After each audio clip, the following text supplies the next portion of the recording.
యుధిష్ఠిర వార్త ప్రేక్షకులందరూ నమస్కారం. నేను రమేష్ పోతరాజు. ఇప్పుడు మన సంగారెడ్డి బస్ స్టాండ్ లో ఉన్నాం మనం.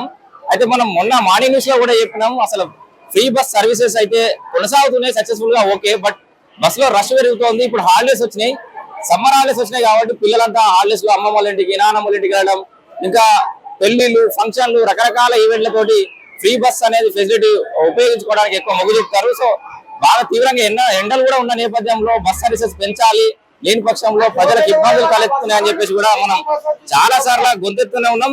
ఇప్పుడు చూడండి, సరిగ్గా ఈ బస్ స్టాండ్ సంగారెడ్డిలో బస్ స్టాండ్ లో ఉన్న పరిస్థితి ఇది.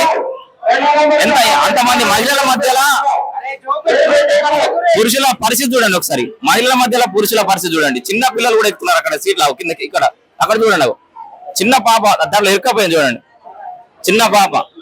సో ఇది అంటే సంగారెడ్డి బస్ స్టాండ్ లోనే కాదు, ఓవరాల్ తెలంగాణ రాష్ట్రంలో ఇట్లాంటి పరిస్థితి ఉంది. సమ్మర్ హాలిడేస్ వచ్చిన నేపథ్యంలో పిల్లలకి అందరికి హాలిడేస్ వచ్చినాయి. అక్కడిక్కడ ఎక్కువ ప్రయాణిస్తున్న నేపథ్యంలో కనీసం ఈ సమ్మర్ లో బస్ సర్వీసెస్ కొన్ని పెంచాలి, సో దట్ వాళ్ళందరూ ప్రయాణించడానికి ఈజీ అవుతుందని చెప్పేసి. సో అన్ని డిపో మేనేజర్ గానీ, సజ్జనార్ గారు గానీ, ఇది మీ దృష్టికి వస్తే దయచేసి ఈ సమ్మర్ హాలిడేస్ లో వీలైన ఎక్కువ బస్సులు పెంచే ప్రయత్నం చేయాలని చెప్పేసి యుధిష్ఠిర వార్త తరఫున రిక్వెస్ట్ చేస్తున్నాను. Thank you.